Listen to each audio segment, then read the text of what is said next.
welcome, Amy Phipps. How are you? I'm really good, Marie. Thank you. That's good. Well, this is an interesting podcast. It's about charging your worth, and I think it's something that so many people struggle with is charging what they're worth. And your story is a little interesting, and I'd love you to dive deep into it because your background isn't in the hair and beauty space. It was actually you've come from real estate, and I think I remember meeting you and thinking, "Wow, like this is such a big change." So.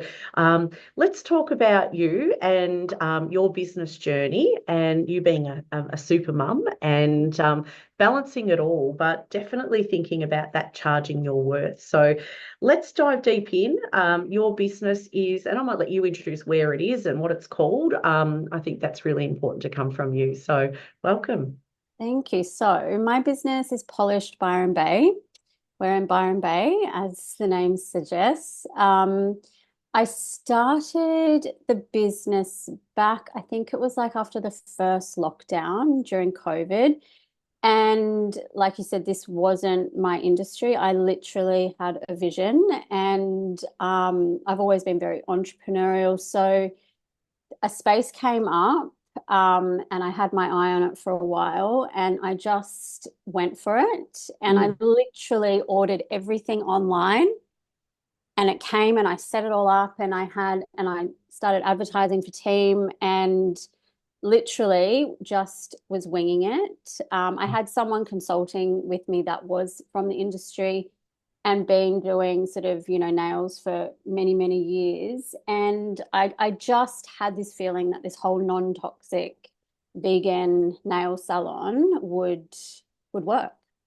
Mm, definitely. Yeah, absolutely. And I think when I first met you, and I know that myself and Jay have actually visited your business and had a treatment, I was absolutely mind blown. Like to think about you going to a nail salon or even any form of, you have all these envisions of what it would look like. I walked in, it was like, wow, like it's next level treatments. And it's probably having those services, particularly. I know that when we talk to salon owners, clinic owners, or salons that have a maintenance background, we often say those services often aren't worth doing unless you're charging the right price. And I know that you've done so many things and facets of your business to change things up. And I remember walking into your business and I kept walking around thinking, where's the retail? Like, why is there no retail in this business? And there was a couple of things here or there at reception, and you and I had that conversation. It was a fantastic conversation. Let's go deep into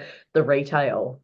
Yeah, so I actually can't now believe that I didn't have retail. I probably the first 12 months I didn't have retail. It just wasn't even on my radar. I think I was just so focused on the clients and the services and making sure all of that was on point. I just didn't even realize that retail was another way to grow the business. Mm. Um, and I remember just saying to you, Marie, I've got no room. I've got no space for a retail shelf. And I literally, well, I didn't think I did at the time, but you said, look, just buy this one. You sent me a link for a shelf. It was really small. And I was like, fine, I'll get it. And it was a black shelf, and I ended up spray painting it white. And I just got everything on there. And yeah, that was the beginning of our retail journey. And now we've got this huge shelf and Mm. full of all the, the things that complement our services, with a big focus on non-toxic and vegan. And yeah, I've grown retail and constantly, obviously, working with the team on retail and recommendation. Hmm. And I know for you, you've had, you've outsourced external marketing and it can be good, but it actually wasn't great for you because it wasn't bringing in like your ideal client. Because when we think about the services that you offer and you were having like, you do these beautiful feet treats and nails and, your vegan treatments, there's such a market for that.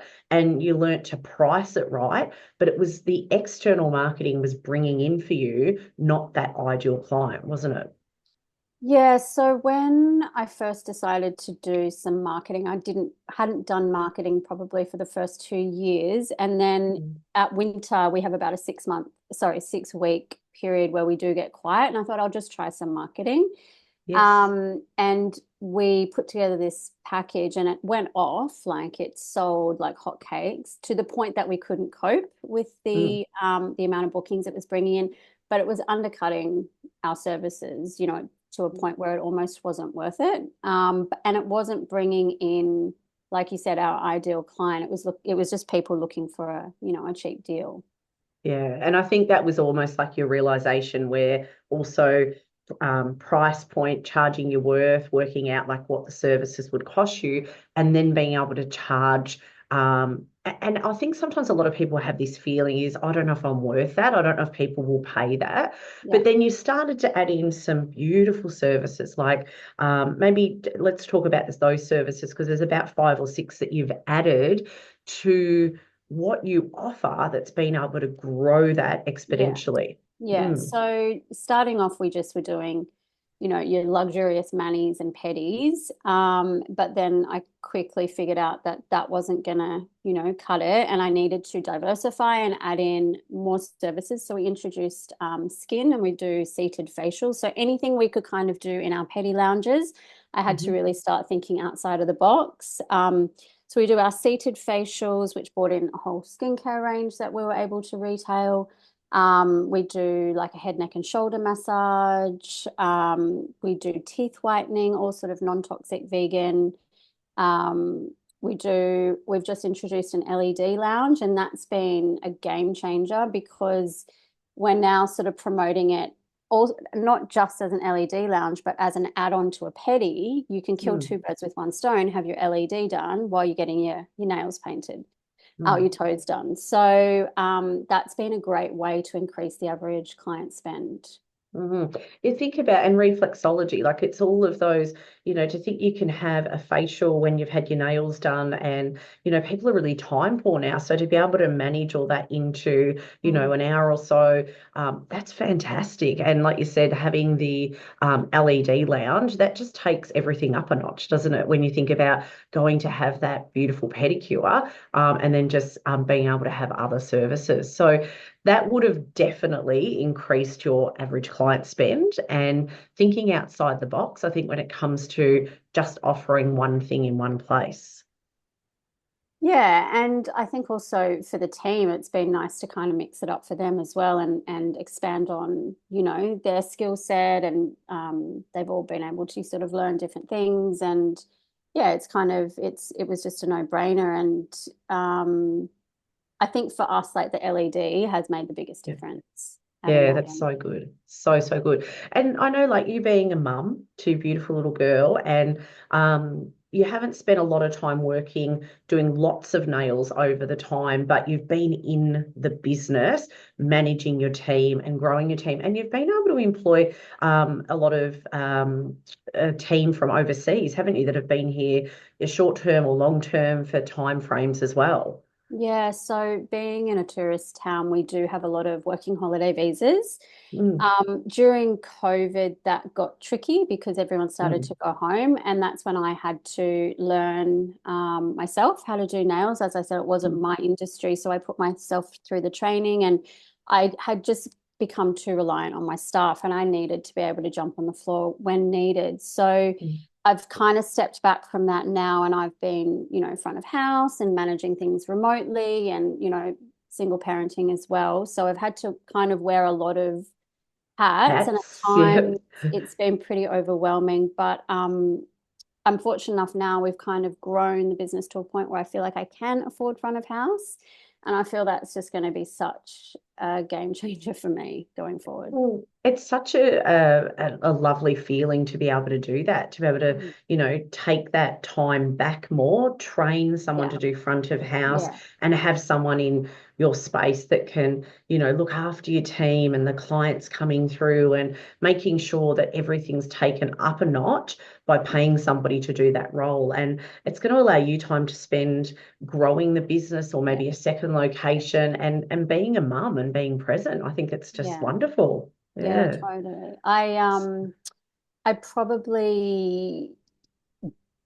I probably won't know myself, to be quite honest. And I kind of Yeah. never get through the to-do list. So this is just going to allow me to be able to work on big picture stuff. And Mm. yeah, the second location, that is the dream. Yeah, absolutely. And we know where, well, I know where you want that to be. And you might have had second thoughts of different places, but I think it's such a beautiful space that you've created. It's not your normal nail bar, as most people know.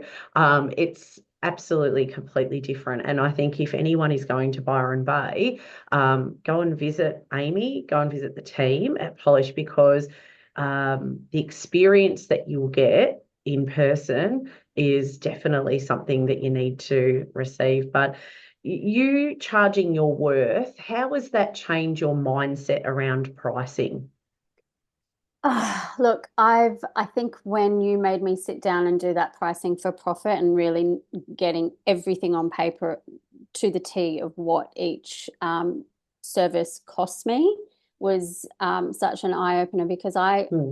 I was probably undercharging for so many years, and when I finally did that properly and priced things accordingly, I was really nervous at first to put prices up, and you were like, don't worry, no one's even going to notice. And then, because I used to put a sign at reception if we had a price increase, and then you're like, you don't actually even Ooh, need to.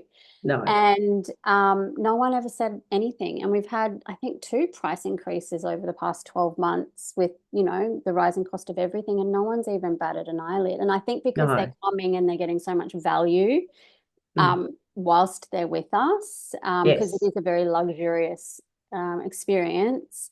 Yeah, people see the worth in that. Mm. And I think it's that old saying, isn't it? It's you never see someone at the front of the supermarket with the sign that says, quick, run in, milk's gone up, or, at the petrol station. So I think there's such a learning in that, isn't there, where it's our mindset that thinks, I feel sorry, I'm going to have to charge the clients more. Like it comes back to what our mindset thinks, and Yeah. really no one really worried about it. So charging your worth's absolutely been worth it. Yes, 100%. Yeah, yeah. And your learnings as a business owner through that process or anything you've done, what's been your maybe like what would you always say to someone to take on board and run with it? Like anything around anything you've done or anything you see, what's some of the big learnings that you've had as a business owner so far? Um, oh, that's a tough question, but I suppose like just not being afraid to ask for help, or Mm, like because I don't know it all, and I kind of maybe in the beginning I was like just kind of went in with the blindfold on, and then realizing that I've got to do this properly and being humble enough to just ask for support and ask for help.